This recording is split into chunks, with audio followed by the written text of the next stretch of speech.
from the PRISM laboratory. I'm an associate researcher at that place, and I will share this session. This afternoon, the speaker will be Professor Jonathan Morrison from the Imperial College of London. Professor Morrison holds the experimental fluid mechanics chair at the Imperial College. And his research interests are about turbulent flows, fundamental topics of turbulent flows, and also about flow control applied to aerodynamics. And I will see, I think the presentation he will give today is a bit exotic compared to what you will see in the rest of the conference, because he will try to mix both fluid mechanics and control theory. So expecting it will be quite interesting.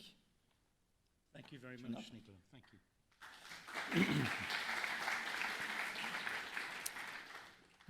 I should also thank the organizers for the invitation, very kind invitation.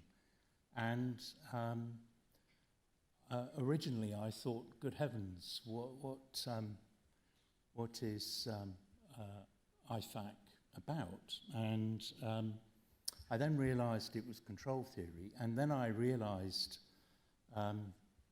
the motivation of the organizers in asking me.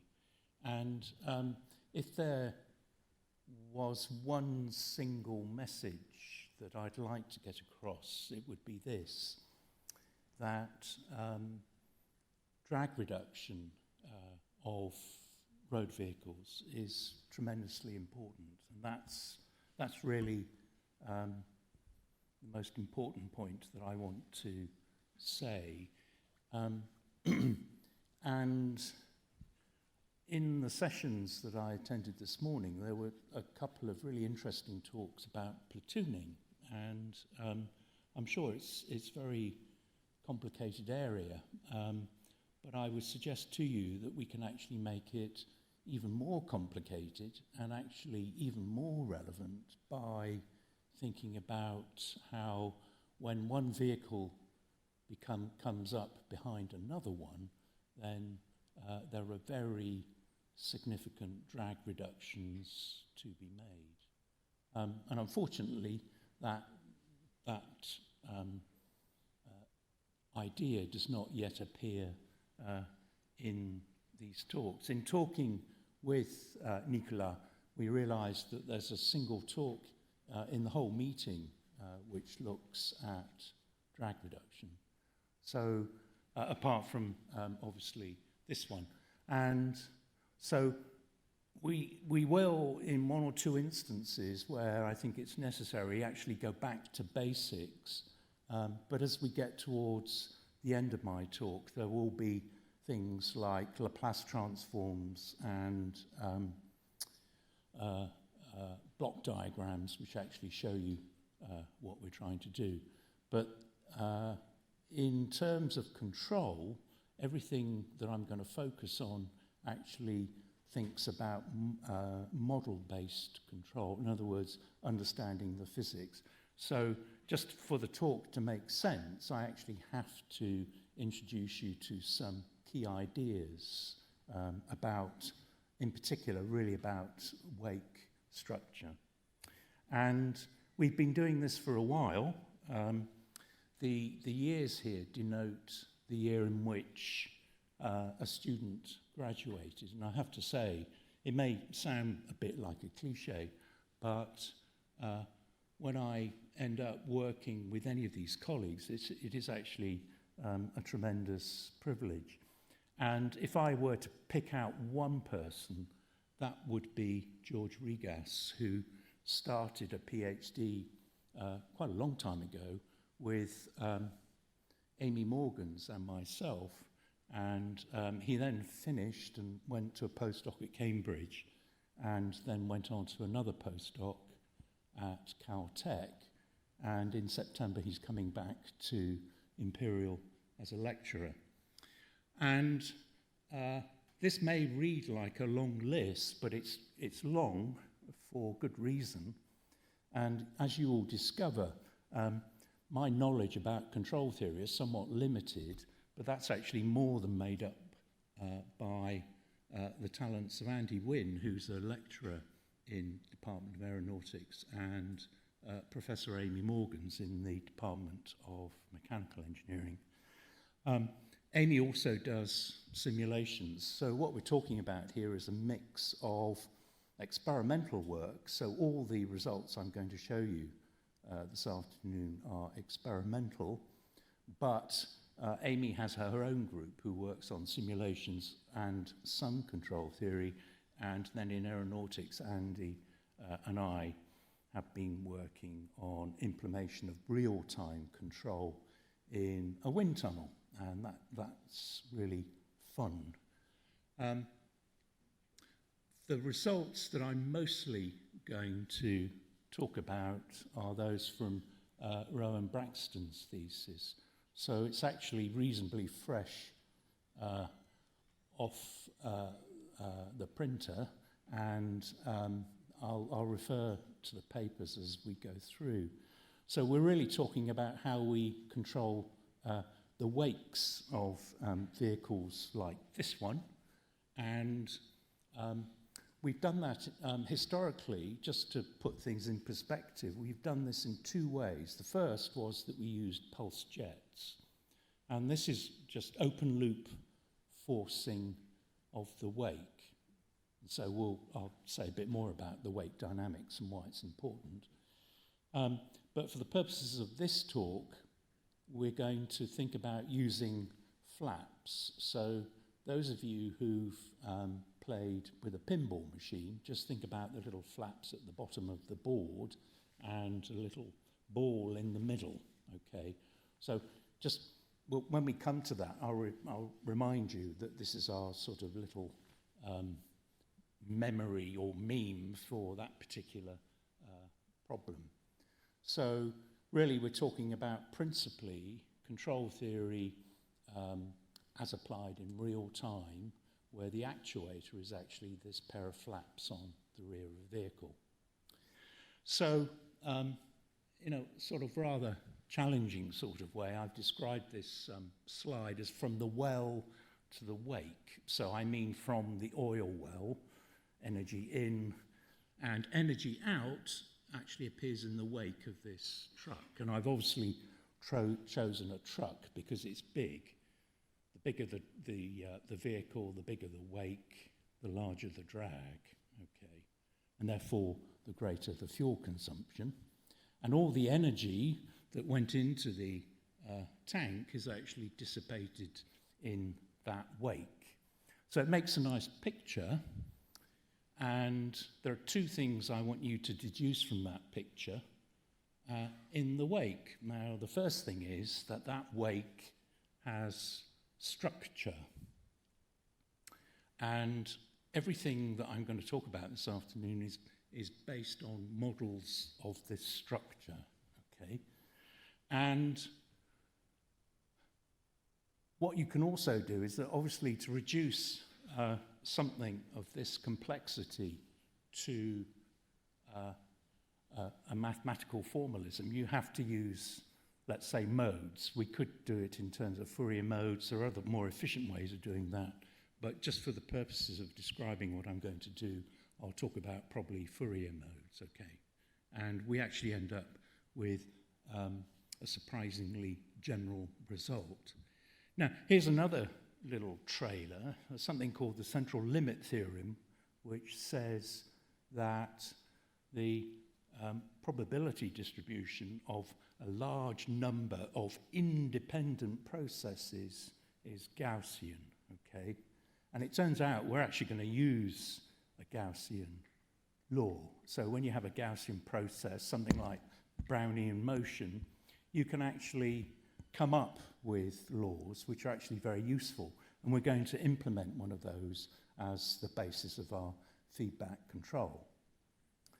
But the real problem is that in a turbulent wake, that wake has structure. And because it's got structure, it's got coherence with it. So over a finite region of fluid, there is coherence. In other words, it is not Gaussian.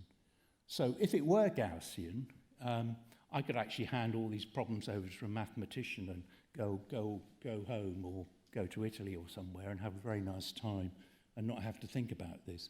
But turbulence is crucially non-Gaussian, and it's non-Gaussian because it's got this structure in the wake. Okay. So it turns out that the first model I'm going to talk about refers to this Gaussian property as a particular feature of the motion, but it also suggests that if you've got modes or structure in this wake, you can actually produce some sort of model of this mode, okay? And when you do this modal decomposition, you actually see it's really quite an awful mess, okay? But I'd like to convince you first that all this energy being expended in the wake is important, but B, I'd hope that I can actually at least convince you that we're making some sort of inroads to using feedback control in real time, okay? It was fantastic working really with a dream team, people like George, Amy, Marcos, Rowan. They all really complemented one another, either in the laboratory or driving MATLAB or something like that. And I do recall one morning going into the lab office and saying, please, I do not want any more ideas. I just want you to take the ones that we've got, which at the time were 2, and make them work. Okay, so hopefully this is actually an explanation of how one really good idea actually works. So, motivation, at least the British government's doing something. Last month, it actually published from its department for something called Innovation and Skills, national UK emissions by sector, okay? So, surface transport is actually really quite significant. Aviation and shipping is down here. Turns out that aviation is about 7 or 8% Europe-wide of total CO2 emissions. But you can see that the bad boys on the block here are the automotive sector, and that's really what we're addressing. It actually turns out that drag reduction for things like aircraft is actually much more difficult than it is for drag reduction on what I'm going to call bluff bodies, in other words, large trucks on 4 wheels or more. So here's a bit of homework. Drag. We're talking about pressure drag. So you might suppose that when you have a fluid encountering a surface, there is friction drag, and of course there is. But in this case, this is small, and that something that we call pressure drag is much more important. So I take the high pressure at the front of the vehicle, subtract the low pressure at the back, multiply it by the area, and I get something called pressure drag. Pressure drag times velocity is power. That's fuel into the tank. And in case you're not sure about the importance of this, so there's a sort of a Bible, if you like, of road vehicle transport and strictly the aerodynamics related to it. And Hucho here shows you how the aerodynamic drag as a percentage of the total drag, so that's pressure drag plus rolling resistance, how this asymptotes to a value of about 80% at motorway autoroute speeds. So really 80% of the energy going into your fuel tank is actually being dissipated in the wake of the vehicle. So that's the whole focus of this problem. And you can see that drag goes up with speed, but more than that, the power consumption goes up even faster. And that's because power goes as velocity cubed. So this is the velocity that's incident on the front of the vehicle. That goes up as u cubed, whereas the drag goes up as u squared. This is also an important narrative in the US. Here we're looking at emissions for trucks. In this case, the rolling resistance has gone up just because the truck is much heavier. So the rolling resistance increasing with speed is a slightly higher proportion than the pie chart that we were looking at just now. But nonetheless, it's this aerodynamic drag which is increasing exponentially with speed. And again, from the US, these are emissions mitigation processes in the transport sector. And the aerodynamic mitigation measures are really quite small. In other words, engine efficiency, I'm sure you all know about that, or hybridization of engines. That's actually accounting for much greater fraction of reductions than aerodynamics. But aerodynamics can do more. So these are conventional technologies. And you can see that the fuel savings are really quite modest. These are mostly passive. In other words, in the case of these flaps here, at the beginning of the journey, the driver gets out, opens out the flaps, and away you go. And that drag saving is actually about 10%, which turns into a fuel saving about 4 or 5%. There are other things you can do which are actually probably smarter, and that's actually looking at the untidiness, if you like, underneath the trailer. And what I'm going to focus on are these flaps or tails. Two companies, one European, one in North America, that make these systems. I think they're actually more prominent in North America simply because the speed and the distance means that aerodynamic drag is actually more of a challenge there than it is in Europe. So that's the introduction. This is what I'm going to talk about. I'm going to describe this model. That's the most sort of fluid mechanics heavy bit of the talk. Okay, most of it is pictures, so don't worry. Then I'm going to say something about the flap system that we developed. And this is actually where, you know, the talent of people in the group just comes to the fore, where they can actually take out a mass spring system from a PC hard disk reader and actually implement it in a model and then retune it for optimum damping. And then we start thinking about linear feedback control. And in terms of the aerodynamics, the key word is actually something called bistability. In other words, we're talking about a wake which actually flips from left to right. Now, to do that properly and to examine the full flow field, we would have to hang some sort of instrumentation system off the rear of a vehicle. And clearly, that is not practical, it's not appropriate. So what we're going to do is actually instrument the base of a body.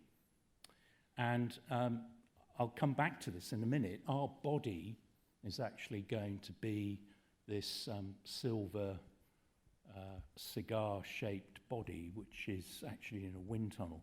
Now, at the moment, you might think, well, it doesn't actually look anything like a road vehicle. Well, don't worry about that, because it turns out that the dynamics that we pick out of this model are actually just as applicable to an Ahmed car body, okay? So, at the risk of turning a lot of you off, I'm just going to say something about what happens to fluid flow at very low Reynolds numbers. So a Reynolds number is just a measure of the inertial forces as a ratio of the viscous forces. So generally it means that the model is small or the velocities are low. And in that situation, a flow can be laminar, okay? Intuitively, I think you know what that is. But it turns out that at a certain Reynolds number, there's this bifurcation. In other words, at very low Reynolds numbers, even though your body is axisymmetric, the wake actually is not axisymmetric. So that implies that there's a side force on here, and this YX view is from the side, this ZX view is from the top. And that's what we call the first symmetry breaking mode, okay? And it's steady. In other words, it's not time dependent. Go up in Reynolds number. What's happened here is, of course, is that the axis symmetry, the radial axis symmetry, R pi symmetry, has been broken. So in one plane here, we've got reflectional symmetry, and here you can see in the other plane there's asymmetry. Now you increase the Reynolds number and this whole process becomes unsteady, and you get two dominant frequencies that come in. So the first is something called vortex shedding, and off an axisymmetric model, this is like a corkscrew coming off the back of a cork, if you like. So you've got an axisymmetric body, and the wake sheds this sort of helical vortex. And for every +1 mode, there's a -1 mode as well. So in the long time mean, in terms of the modal description anyway, they will cancel. That's the first frequency, but you also get another frequency, which is this bubble pumping mode. So the whole wake just grows and then shrinks at a very low frequency. And then lastly, so those are four dominant features, and then lastly, and this is the bit I really want to focus on, you get this wholesale rotation of the wake. And that is stochastic. It's not described by any turbulence mechanics that we know, okay? And that's the fun bit in this whole talk. And absolutely, please remember that this is all at very low Reynolds numbers. We're talking about a laminar wake, and what we showed, along with colleagues at Enster in Paris, what we showed for a car wake is that this wake is bistable. So for an Archimede car body, the whole wake will flip from left to right. In this case, the equivalent of that is on a very long time scale, the whole wake just rotates and it sits around there and then it flips back. And that process is stochastic. So that's a summary of what I've been talking about. So we've got steady symmetric, which can be ±1 mode, vortex shedding ±1, the bubble pumping mode, that's the axisymmetric mode, and then bistability. And these are shear layer modes, which we don't need to worry about because they are at much higher frequencies. So back to the silver bullet. This is our real-time model. I'm just going to explain these results so that you actually understand what bistability actually means in the context of wake flow. And this is the rear of this vehicle, and you can see it's got 64 pressure tappings, which are all sampled at low frequency simultaneously. And then for a bit more information, we've got also high frequency transducers in red dots here, which I'm not going to talk about. So what you see is that these 64 dots here, these pressure tappings, they can be sampled in real time up to 200 hertz. But also, you can also see that if you've got 8 azimuthally displaced word pressure ports, you can actually do an azimuthal wave number decomposition. In other words, what you can do is modal extraction, you can pick out these low wave number modes, if you like, from the wake. And this is an awful lot of data, right? So these are Fourier spectra, which are pre-multiplied by frequency. So ST is a straw number, that's a non-dimensional frequency. And I plotted it like this because both the ordinate and the area under the spectra is proportional to energy in the mode. So by energy per mode, I can simply look at these separate lines and then think about where the energy lies. And I'm going to do it, this is the bistability, or the wake rotation that I'm going to focus on. So what I'm going to do is start down here. This is the vortex shedding, D, which is plus or minus 1 mode. That has a subharmonic, plus or minus 2 at peak C. Then you can see how at peak B the energy is beginning to get really quite significant. And that is the bubble pumping mode, M equals 0. And then what is most interesting is this behavior here. Very low frequencies. Now, this is obviously a Fourier decomposition. It presumes that the information that you're looking at is somehow harmonic. In fact, none of this is harmonic. But even more than that, I've talked about the random rotation of the wake. Because it's chaotic, it's not Fourier, that's for sure. So these peaks actually here are only just there because we've used Fourier analysis rather than actually it being a harmonic feature of the wake. So I can work out the center of pressure. Okay, so just remember that pinball machine, and the ball in the pinball is the center of pressure. Okay. Now in our case, this is an axisymmetric problem. So the pinball is actually rotating at a radius of about 0.03 times the diameter. So the most important point about that is that the center of pressure has a most probable location, which is not on the axis of the body. Okay, that's why this is important.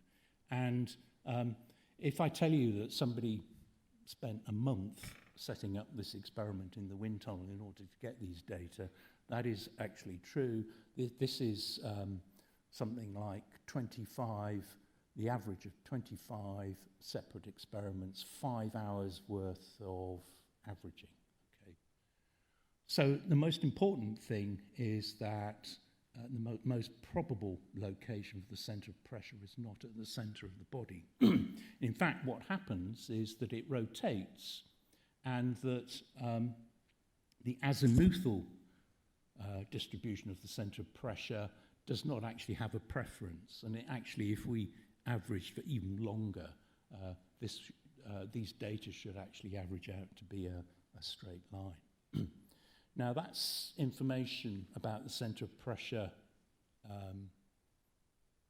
interpreted as a probability distribution. We can also do it as a spectrum, and this is actually even more important because on log-log axes are center pressure spectra here. This is R phi, so this is the most, going back to the PDF, you remember the PDF was in a straight line, but on spectra we get this -2 slope, which is actually indicative of a Gaussian process, which it is, okay. This is the pre-multiplied spectrum that we've just been looking at, same data. Just to reassure you, this is the vortex shedding peak, and this is the bubble pumping mode B. Same data, but now on conventional log-log axes and no pre-multiplier here.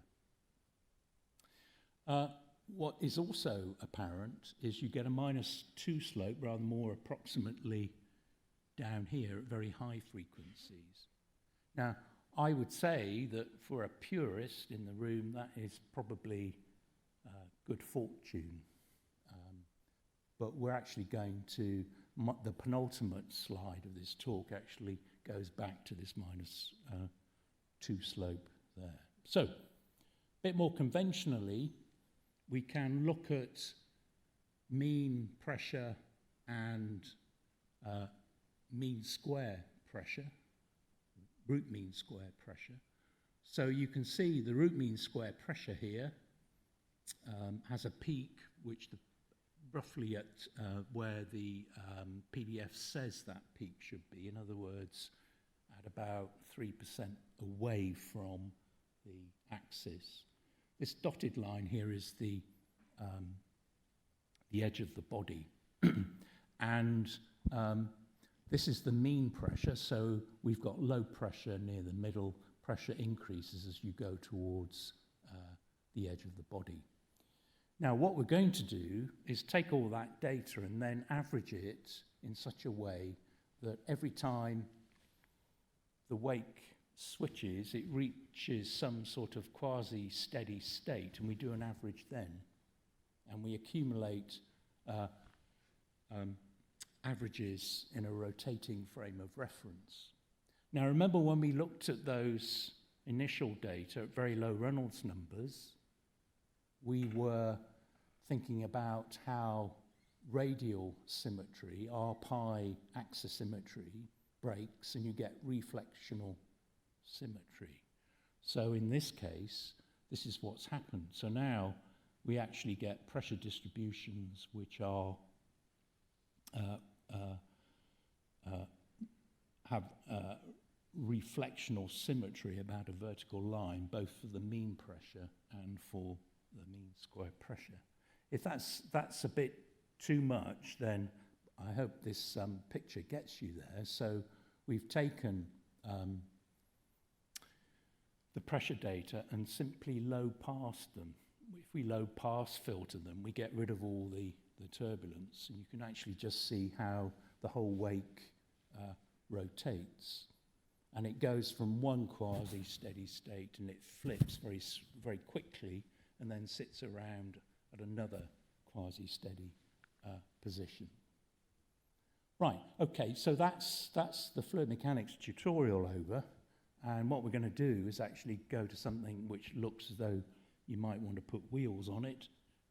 So here's the silver cigar.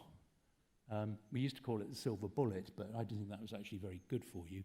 And anyway, silver cigar isn't actually much better for you either. So this is the silver cigar. What we've done now is to actually replace this by an Ahmed body. And it's got just a sharp cut-off at the rear, no funny business with a chamfered trailing edge or anything like that. So this is the beast. This is one that's going to have the flaps put on it. It's sitting on a drag balance, so we can measure both forces and moments in 3 separate directions, and it's the axial force which gives us the drag, okay? And based on what we've looked at so far in terms of bistability, we might expect that the lateral forces also show some sort of variation because of the bistability. And this beast has also got lots and lots of pressure tappings on it. So these are the flaps. Now it turns out that for a body which is actually not that far from a surface, in other words the road, but it also has an aspect ratio where it is wider than it is taller, then the bistability will actually flip from left to right in the lateral direction. So bistability on our axisymmetric body was a whole scale rotation. Now, for a rectilinear geometry, we're talking about the wake, which over a very long time scale will suddenly flip from left to right and then flip back again, okay? And when it flips, it goes to this quasi-steady, stable state, and then we'll flip back again. And you can do wonderful things with lasers, not this one, but you can pick out velocity fields, and if you do it well enough, you can actually pick out things like vorticity fields. So as well as measuring base pressure, you can actually also look at the wake in real time. So here's our control system. A is your plant, B model, C the measurements, and D the noise. And don't confuse notation here. So X and Y, just the state vectors as you would expect. Unfortunately, in real space, X and Y are also appearing in terms of direction. Axial Y is the lateral direction. So I'm going to advocate that we should be using feedback control for all sorts of reasons. We can deal with uncertainty. We have robustness for uncertainty, but perhaps even more importantly, we can actually change the control according to the driving conditions. And perhaps even more importantly, we can actually optimize the duty cycle of the forcing. So if we do the control properly, we can actually expect the efficiency of our system to increase. So remember that energy input into the fuel tank, energy dissipated in the wake, but now with actuation, we actually have to introduce the energy budget associated with the forcing by the actuation system. So this is the model in the tunnel. There's the force balance, X, axial flow left to right. This is the base of the body. Y is lateral, Z is vertical, and these are the flaps here and here. And here you can also see lots and lots of holes, pressure tappings, okay. Now the flaps, so this is where I've got to do an impersonation of a flap. So remember the bistability is going from left to right. So if you want to correct bistability, your flap system is going to need to be something like that. Now, we've just adopted the terminology that when flaps do that, they are asymmetric, or, yeah, asymmetric. When they do that, they are symmetric. So when theta 1 equals theta 2, they're symmetric. When theta 1 equals minus theta 2, they are asymmetric. And it's the asymmetric you'll see on the model when it's moving, that most of the forcing is asymmetric. And what we're going to do is actually develop a single input, single output system. So what is the input and what is the output? Well, the output is quite simply the angle of the flaps in such a way that the forcing is antisymmetric. The input is actually going to be, this is our state vector, the input will be the center of pressure that we were looking at on that long axisymmetric body. I've defined it, but just go back to this idea about the ball in your pinball machine. That's the center of pressure for a rectilinear system. And the flaps, the flippers at the bottom of the pinball machine are, in our case, our flaps. And what we're going to do is actually try and prevent the center of pressure moving either left or right. In other words, what we're going to try and do is actually keep it in the middle. The bistability is actually very interesting. All this blue stuff up here is actually turbulence, but once in a while the whole wake flips. And when it flips, the timescale associated with that process is actually very short. But the period over which you'll actually experience some sort of bistability is very long. So typically, delta is actually going to be about 1/1000th of t. So these are some of the flow viz from Olivier Cadot's group. And the purpose of this slide is actually really to introduce you to the Stewart-Landau equation, which is a model for stochastic processes. So the first term is linear, so the rate of change of the position of the centre of pressure is directly proportional to r, the vector, okay? But then there's also a nonlinear saturation term, which goes as the cube of r. And here you can see this so-called pitchfork bifurcation. So below the bifurcation, the wake is symmetrical. At a certain Reynolds number, it flips and you've got this bistability. Now, please remember that this is occurring at a very low Reynolds number, but that you can actually replicate that at high Reynolds numbers. If you couldn't do that, then we wouldn't be doing this experiment. So we've actually got to think of some way of taking account of the turbulence, and this was actually well, combined inside of a number of us, tremendously important. So psi is random forcing. We're just going to model the turbulence by being a Gaussian process and add it to the centre of pressure as described by the Stewart-Landau equation. And that's actually really important. There's a huge amount of subtlety to this assumption. Why could we actually add it in such a linear way? And actually what happens if this forcing is not Gaussian, okay? But we're going to assume that it is.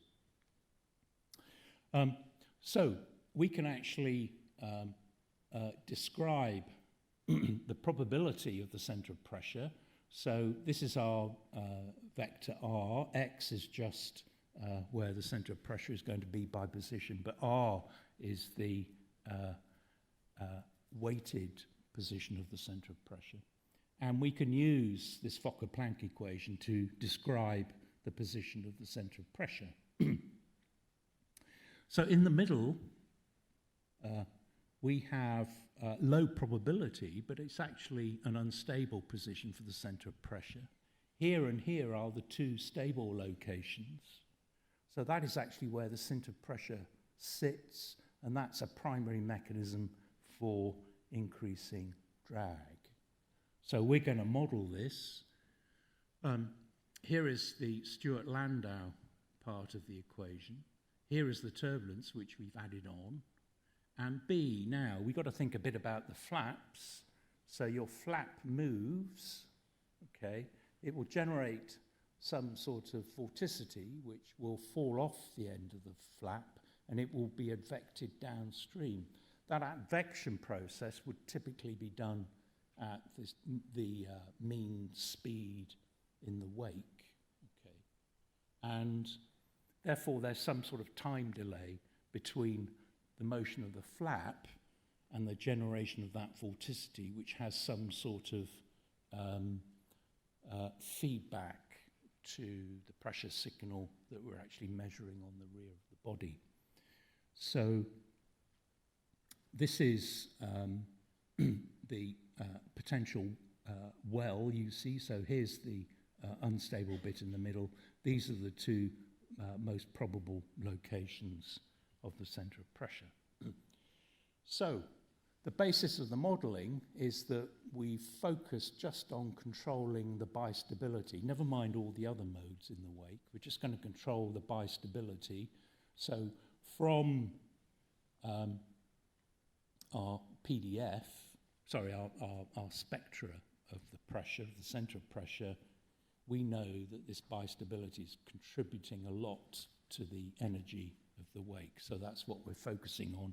And it just so happens that we have a stochastic model which describes this. So what we do is we take a tuned flap system and we simply do a frequency response analysis, apply,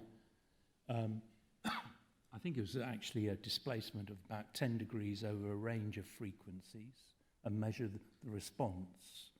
And this is the gain and the phase. So gain is actually pretty much unity over the region of the bistability. So all that's happening, that just tells us that our little flap system actually works. So let's say centre of pressure goes this way, push the flaps in the opposite direction, and the centre of pressure will move back. So all this is saying is that this works quite well. If we go over here, where the gain is about unity, well, it's actually larger than unity. You can see that the gain's gone back up, and that's actually because at much higher frequencies, we know that this is actually where the motion of the flap system is actually amplifying the vortex shedding that we get off the flaps. So I talked about vortex shedding on the axisymmetric model, that being a helical vortex. For this rectilinear model, it's actually just a two-dimensional vortex which is shed off the body, and that has a known frequency of about 0.2 associated with it. If you flap the frequency, if you move the flap at that frequency, then you amplify that motion. So that is why you get a large gain here. But in between, there is no physical dominant phenomenon that the motion of the flap is actually going to hook onto. So get to some results real soon.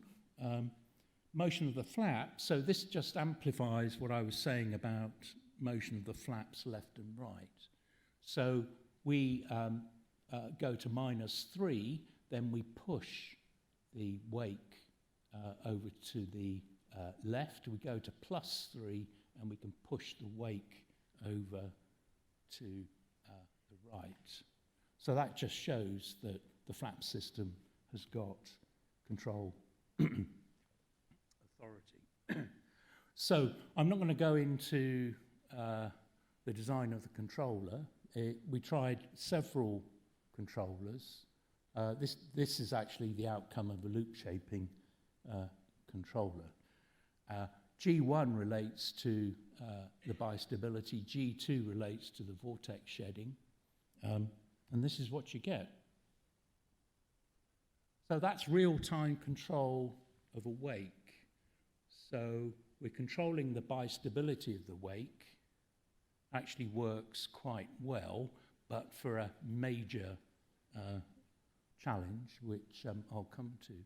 What you see from the flaps is that predominantly they are moving in an anti-symmetric way. They're moving both to the left or both to the right. So just go back to the idea of the pinball machine where we're trying to keep the ball, the centre of gravity, in the middle of the wake. Okay, and seems to work. So this is a PDF of the centre of pressure. So this is the centre of pressure moving in the lateral direction.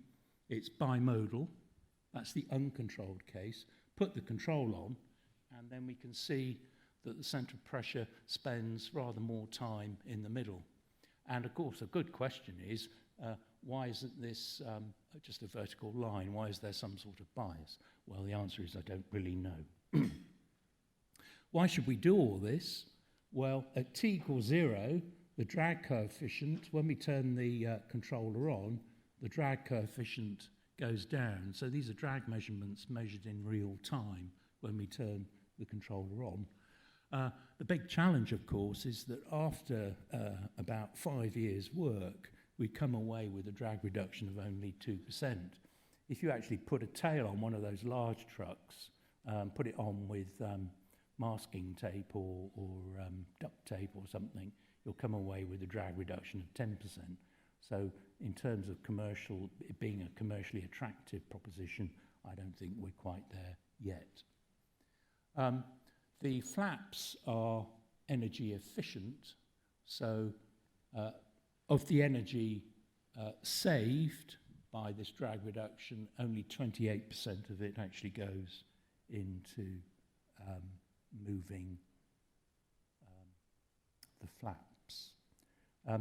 So I'm going to finish. This is another story about vortex shedding, but I think what I will do is just take you through these conclusions and then finish with a slide which is actually a summary of where this work is.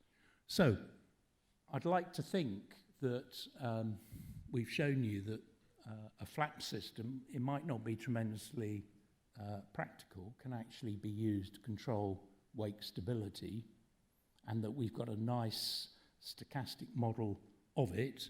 When we do that, we get a drag reduction of about 2%. This is actually real-time feedback control.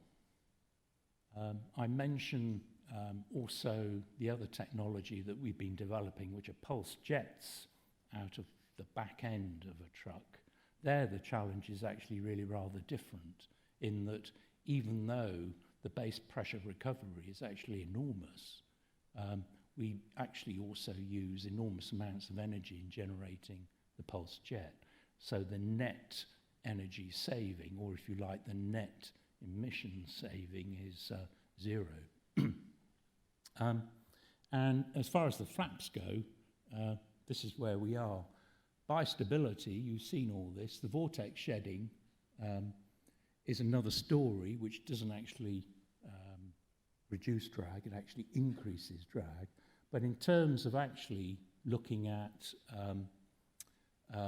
flaps, what we did subsequently realise that where there are environmental asymmetries, which is actually probably the most common driving environment of all. In other words, you're behind a vehicle in front, or there's a crosswind, where at incidence to the vehicle, drag can actually increase very rapidly. These flaps do actually come into their own. Anyway, thank you for listening, and it's been a pleasure. Thank you very much.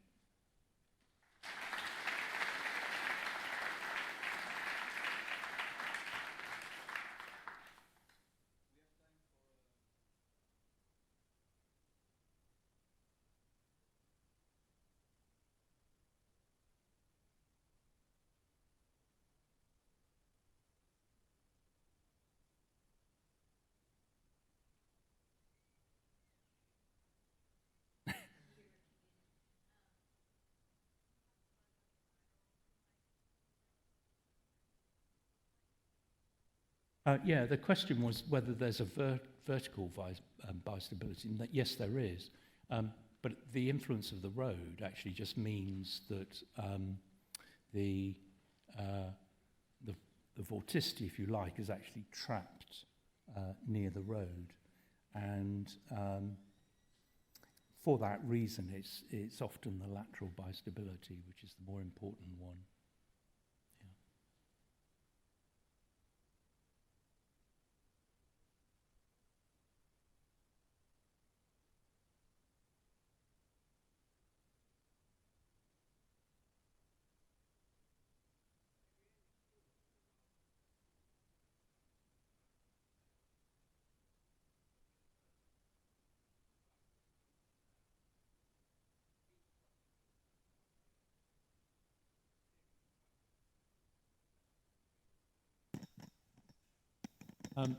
Great question, because I only actually became aware of platooning being important to this sector, if you like, only a few weeks ago. And I think in terms of taking this work further, I think platooning would actually be a very important aspect to consider, and we shall, because if a following vehicle is within a vehicle length of the one in front, then there are huge savings to be made. But and actually, you can see it on autoroutes, autostrada, motorways everywhere in Europe, where a truck goes up behind one to save fuel. Yeah, and I'm sure that there is a huge amount of work to be done there. I was just actually surprised, I suppose, that, as I mentioned, that in the two platoon talks that I attended this morning, they didn't actually mention the aerodynamic benefits of platooning, but I'm sure it's a lot more complicated than I realised.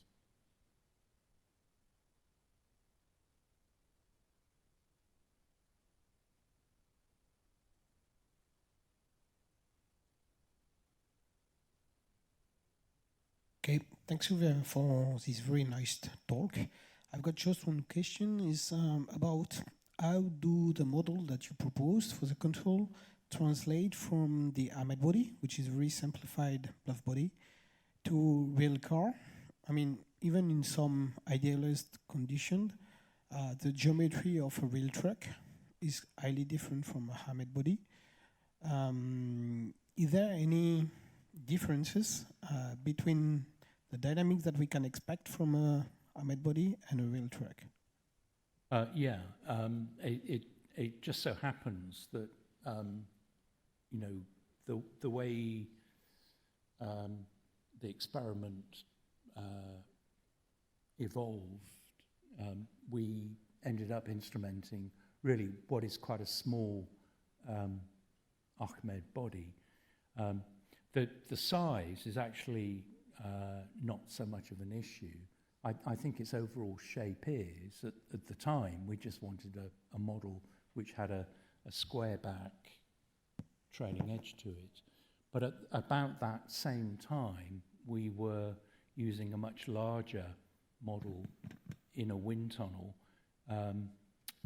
which had an aspect ratio such that it was taller than it was wide.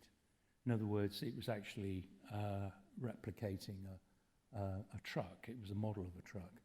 But also, it was on a drag balance, and it was modular in the sense that we could add wheels.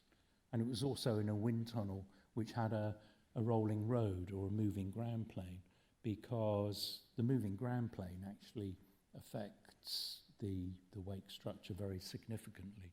But all that is yet to be done. Did I answer your question?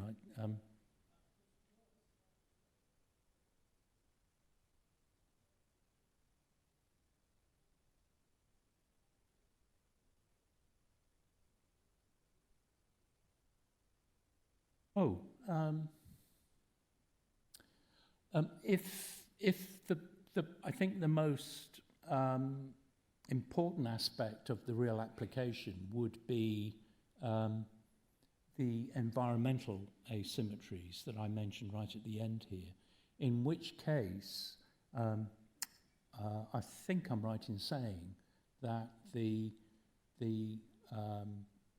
wake will actually flip to one side and sit there until the asymmetry goes away, and then it will start moving around rather more. So yes, environmental asymmetries do actually affect the bistability.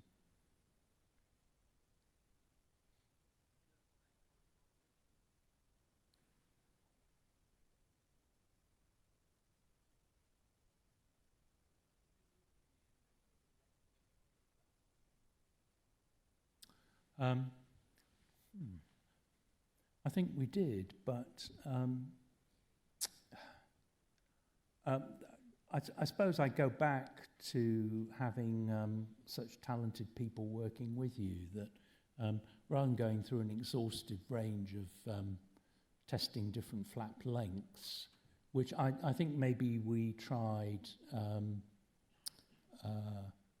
3 or 4 different lengths. I think we had the view that the static tail systems actually have flap lengths which are typically about half the width of the body, and what we wanted to do was actually make a system that was as compact as possible. And I think really after really quite a brief study we came away with flap lengths which were probably about 20% of the half width of the body, if you see what I mean, or a tenth of the width of the body. So I have a question. Yeah. So the experimentation which you have done, first of all, thank you for your presentation. The experimentation which you have done ended up in a wake reduction of 2%, which is very low. So even if we apply it on a real car scenario, it may be even lesser. So while doing this experiment at the end, did you think of any alternate strategy which could be used, for example, the pulsed jets or something else?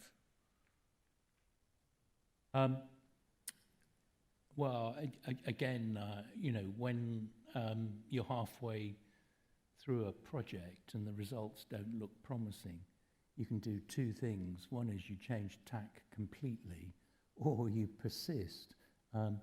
We took the view when we started that we should try flaps, but at the same time we had, and we stuck with it, but at the same time we had another investigation on using pulsed jets.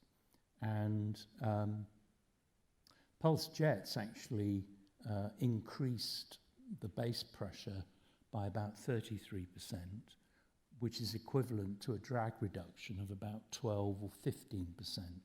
So really quite a lot more than the flaps. But then all that really had to go back to the drawing board, because the jets were produced by a system which was incredibly inefficient. So in terms of an energy budget, there was just about net zero gain. So we had to, or we are going back to redesigning the jets and then doing some more feedback control, again, probably with a single input, single output system. But then the fluid mechanics of that problem are completely different. Here, we've actually just homed in on one dominant mode in the wake, whereas if we're using pulsed jets, that technique is non-modal. It doesn't produce a single mode. So really, we then do not have any physical basis for modeling. So we don't have a physically based model for feedback control for using a pulse jet. But I know clever people who can do mode extraction of really quite complicated domains like a turbulent flow field. So you can use proper orthogonal decomposition, dynamic mode decomposition, or something like that, really to extract the dominant modes in the wake. And then you will truncate the number of modes and use that as a relatively simple model of the wake. But here it looks as though I'm mapping out the next 5 years of this project. That's how much work it involves, really. Okay, so now let's thanks to the speaker again.